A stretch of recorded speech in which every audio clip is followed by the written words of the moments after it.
ඔව් මම මේ මොහොතේදී රැඳී සිටින්නේ වයඹ ජාතික අධ්‍යාපන විද්‍යාපීඨයේ මේ අධ්‍යාපනික ප්‍රදර්ශනය වෙනුවෙන් සංවිධානය කළ තියෙන මේ ප්‍රදර්ශන කුටි වලින් වැදගත්ම ප්‍රදර්ශන කුටියකට. ඉතින් ඒ තමයි අපේ වෛද්‍ය කුටිය. ඉතින් මේ වෛද්‍ය කුටිය අපිට තිරණ කරන්නේ අපිට එක මේ සඳහා එකතු වෙන්නේ වයඹ විශ්වවිද්‍යාලයේ වෛද්‍ය පීඨය. ඉතින් අපි බලමු ඇතුළට ගිහින් කොහොමද ඇතුළේ තත්ත්වය කියලා. ඔව් ඉතින් මාත් එක්ක මේ වෙලාවේ සම්බන්ධ වෙලා ඉන්නවා වෛද්‍යවරුන් දෙදෙනෙක්. අපි කතා කරලා බලමු ඔවුන් සමග. ඩොක්ටර් හිමාල්. මම ඩොක්ටර් හිරුනි චන්ද්‍රසේකර. මේ අපේ ස්ටෝල් එක. එතකොට අපි වයඹ වෛද්‍ය පීඨයේ මෙඩිකල් ෆැකල්ටි එකෙන් තමයි මේ කොටස කරන්නේ. එතකොට අද අපිත් එක්ක ඉන්නවා අපේ ෆස්ට් ඉයර් එකේ ස්ටුඩන්ට්ස්ලා ටිකක්. අපිට දේවල් කිහිපයක් තියෙනවා. අපිට මෙතන එක තැනක් තියෙනවා අස්ථි සම්බන්ධයෙන්. ඒත් එක්කම තව අපේ ගොඩක් අය බලන්න කැමති තැනක් තියෙනවා. ඒ තමයි ඩිසෙක්ෂන් හෝල් එකකින් අපි අරගෙන ආවිලා තිනවා කැඩව එකක්. කැඩව එකක් කියලා කියන්නේ ඩෙඩ් බොඩි එකක්. අපි දන්නවා මෙඩිකල් ෆැකල්ටි වලට අපිට පුළුවන් අපේ මරණයෙන් පස්සේ අපේ දේහයන් පරිත්‍යාග කරන්න. එතකොට ඒ දේහයන් අපි අවුරුදු 1මාරක් පුරාවට අපි ඒවත් එක්ක අධ්‍යයන කටයුතු කරනවා. අපි ඩිසෙක්ෂන් කියලා කියනවා. ඒ කියන්නේ අපි ඒ දේහයන් කපලා බලලා අතුල අපි අපේ ඇඟ අභ්‍යන්තරයේ තියෙන දේවල් ස්ටඩි කරනවා. ඉතින් ඒකට අපි පාවිච්චි කරන බොඩි එකක් අද අපි අරගෙන ආවිලා තියෙනවා. මෙතෙන්ට આવත් වලට බලා ගන්න පුළුවන්. ශරීරය ඇතුලේ සමහර වෙලාවට අනිත් අය ගොඩක් වෙලාවට පිට කට්ටිය දකින්න නැති දේවල් කීපයක් මේක ඇතුලේ තියෙනවා. ඒ දේවල් ටික ඩිස්ක්‍රයිබ් කරනවා අපේ මල්ලිලා ටිකක්. ඒත් එක්කම තව තියෙනවා අපේ ඇඟේ එක එක අවයව. ඒවා වෙන වෙනම අරගෙන අපි ඒවට කියන ප්‍රොසෙක්ටඩ් ස්පෙසිමන්ස් කියලා. ස්පෙසිමන්ස් කීපයක් තියෙන උදාහරණයක් විදිහට අපේ මොළය, හදවත, එතකොට ලංස්, ඒ කියන්නේ පෙනහැල්ල, වකුගඩු ඒ වගේ කීපයක් තියෙනවා. මෙතෙන්ට આવත් වලට ඒ දේවල් ගැන යම්කිසි දෙයක් දැනගන්න පුළුවන්. A level ස්ටුඩන්ට්ස්ලා, O level ස්ටුඩන්ට්ස්ලා පොඩි අය ඕනම මට්ටමක කට්ටියට අපේ කට්ටිය කියලා දෙනවා. ඔව්. ජීව විද්‍යාවට ආස කරන ජීව විද්‍යාව පිළිබඳ කුතුහලයක් තියෙන ඒ දැනුම ලබා ගැනීමේ ආසාවෙන් ඉන්නේ ඉතින් පුංචි දුවා පුතුන්ට මෙන්න මේ වෛද්‍ය කුටිය ඉතාමත් වටිනා ප්‍රදර්ශන කුටියක් වෙනවා. ඉතින් අපි බලමු ඉස්සෙල්ලම තියෙනවා හිස් කබල. අපි මේ ගැන විස්තරයක් අපිත් එක්ක සම්බන්ධ වෙනවා සුවඟ. ඉතින් සුවඟ කියන්නේ ෆස්ට් ඉයර් වෛද්‍ය ශිෂ්‍යයෙක්. ඉතින් අපි බලමු කොහොමද මේක තත්ත්වය කියලා. හිස් කබල අපිට සම්බන්ධ වෙන්නේ කශේරුකාවට. එතකොට හිස් කබල කොටස් තුනක් තියෙනවා. මේක ලලාට අස්තිය, මේක පාර්ශ්වික කපාල අස්තිය, මේක අපර කපාල අස්තිය. එතකොට හිස් කබල චලනය කරන්න පුළුවන් එකම අස්තිය තියෙන්නේ අදුහණුව විතරයි. එතකොට මේක සම්බන්ධ වෙන්නේ මේක මෙහෙම තමයි අදුහණුව සම්බන්ධ වෙන්නේ මේ හිස් කබලට. මේක මෙහෙම තමයි චලනය වෙන්නේ. එතකොට ඔයාලට ඇත්ත මේවා බලනවා නම් මේ ටික තමයි තියෙන්නේ. ඒ ගැන තමයි ඉතින් හිස් කබල කියන්න තියෙන්නේ. මේ තියෙන එතකොට ඇත්තම හිස් කබල නේද? හරි.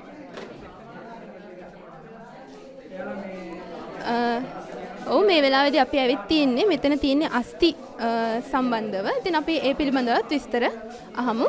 අපේ ශරීරය ගත්තට පස්සේ අපේ ඔය ඇඟේ හැඩය පවත්වා ගන්න. ඒතකොට ඒ වගේම සම්ධාරණය වෙන්නේ මේ අස්ථි පද්ධතියෙන්. ඒ අස්ථි පද්ධතිය ගත්තට පස්සේ මේ තියෙන හිස් කබල. එතකොට මේ තියෙන මේකට කොඳු වැට පෙළ කියලා තමයි සාමාන්‍ය අපි ඔය කියන්නේ කට්ටිය කතා වෙද්දි. ඒකට මේක ඇත්තටම කෂේරුව කියලා කියන්නේ. ඒතකොට මේ කෂේරුව දිහා බැලුවට පස්සේ මේ පේනවා අර උඩ කෑලි පොඩි අරට යන්න මේ කෂේරුකා මේ පොඩි එක කැලේ කෂේරුකාවක් කියලා. මේ කෂේරුකා ලොකු වෙලා තියෙන හේතුව තමයි දැන් මේ වගේන් තමයි මේ අර ඔළුව එහෙම උස්සගෙන ඉන්නේ මුළු ඇඟේ මේ මෙතන නිකන් බර දරා ගන්න මේ කෂේරුවේ. මෙතන මේ හරියට වෙද්දි මෙයාට තියෙන බෙල්ල විතරයි උස්සන්න. හැබැයි පල්ලහැට යන්න මේ උරස් කූඩුවේ ඒවා තියෙනවා අවයව තියෙනවා. එතකොට මේ වගේ අත්වල බර බාහුවල බර එහෙම සෙට් වුණාට පස්සේ මේකේ අර ලොකු වෙලා තියෙනවා. මේ අර ලොකු බරක් දරා ගන්න අනුවර්තනය වෙලා තියෙන හැදිලා තියෙනවා. හරිද?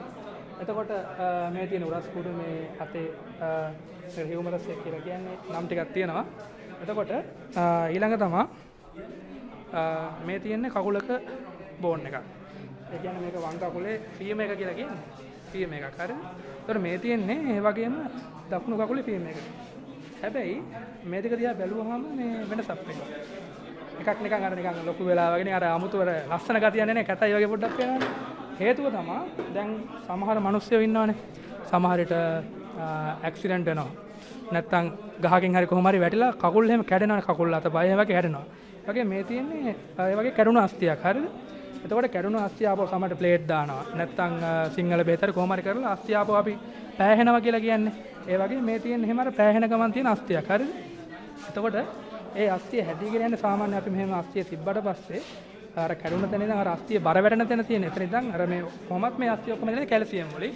අර වගේ අර කැඩුණ තැන් වල අලුතෙන් කැල්සියම් බැඳිලා ආපහු හැදීගෙන එනවා. හැබැයි දවසක මේ අස්තිය මේ වගේ තත්ත්වෙටම එනවා. හැබැයි පොඩි පොඩි වෙනස්කම් තියෙන්න පුළුවන්. මේ වගේම හැදෙනවා ලස්සනට. හැබැයි මේ අස්තියම හැදිලා නැති එකක් අපිට පේනවා.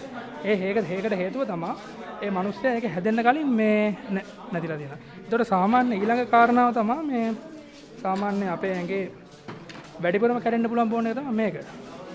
ඒතකොට මේකට කියන්නේ ක්ලැවිකල් එක කියලා. සාමාන්‍ය අපි හැම අල්ල බලද්දී මෙතන අහුවෙන්නේ. ඔව්.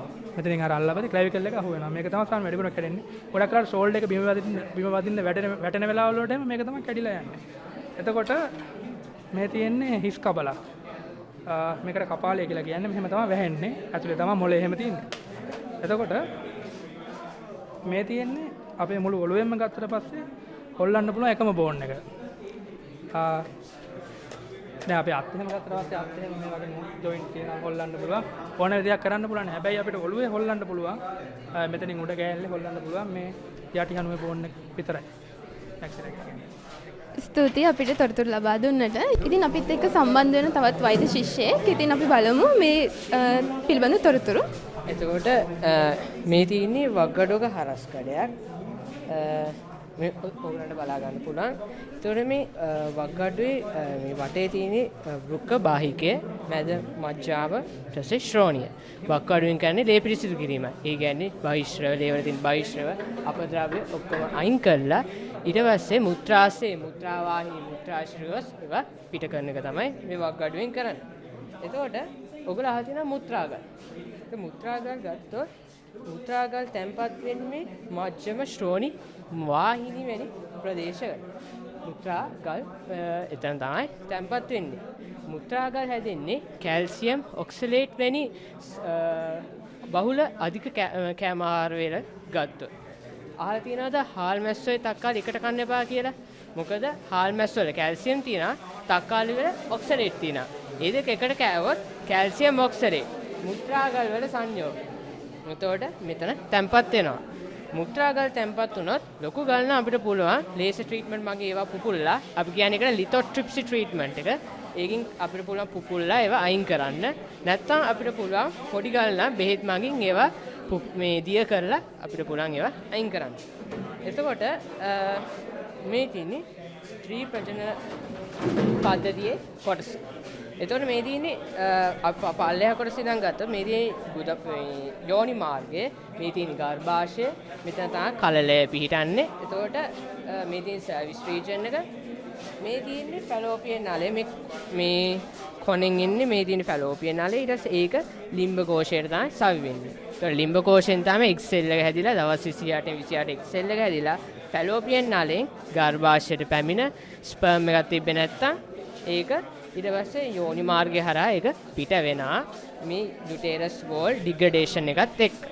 හරිද? එතකොට මේ පුරුෂ ප්‍රජනන පද්ධතිය ඔයගලන්ට බලා ගන්න පුළුවන් මේ ශිෂ්ණය, මේ යුරේත්‍රා නලය, වෘෂ්ණ කෝෂය, උද මාර්ගය, ප්‍රොස්ටේට් ග්‍රන්ථය සහ මුත්‍රාශය.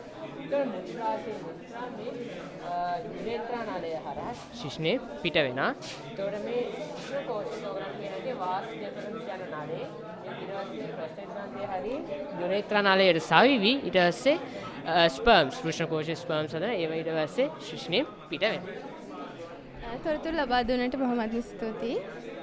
අපි මේ පිළිබඳවත් විස්තර අපේ වෛද්‍යතුමන්ගෙන් අහලා දැනගමු. ඇත්තටම දැන් මෙතන ඔයගලන්ට දකින්න පුළුවන් මේ තින්නේ පිරිමි ළමයෙක්ගේ සහ ගැහැණු ළමයෙක්ගේ කල්යන් දෙකක් තමයි තියෙන්නේ. එතකොට මේ කල්යන් සාමාන්‍යයෙන් මාස 7ක් 8ක් වගේ වයසයි. ඒ කියන්නේ මේ අවස්ථාව වෙනකොට අපේ ඇඟේ සියලුම පද්ධති නිර්මාණය වෙලා ඉවරයි. ඒ වුණාට මේවා තවදුරටත් අර වැඩි දියුණු වෙන්න එපා. දැන් අර ලං එහෙම හැදුනා ලංස් එහෙම හැදුනට අපිට ආස්වාස ප්‍රාස්වාස කරලා ඔක්සිජන් හුවමාරු කරගන්න තරම් ඒවා මැචුවර් වෙන්න ඕනේ. ඒ කියන්නේ තවදුරටත් වැඩි දියුණු වෙන්න ඕනේ. දැන් මෙයාගේ අර මූලික අවයවය හැදිලා ඉවරයි. මෙතනින් එහාට තවදුරටත් වෙන්නේ ඒවා වැඩි දියුණු වෙන එක තමයි. දැන් මේ තියෙන්නේ පිරිමි ළමයෙක්ගේ වය කාලයක් අපිට බලා ගන්න පුළුවන් එයාගේ බාහිර ලිංගේන්ද්‍රිය අවයවය. ඒ කියන්නේ වෘෂණ කෝෂ.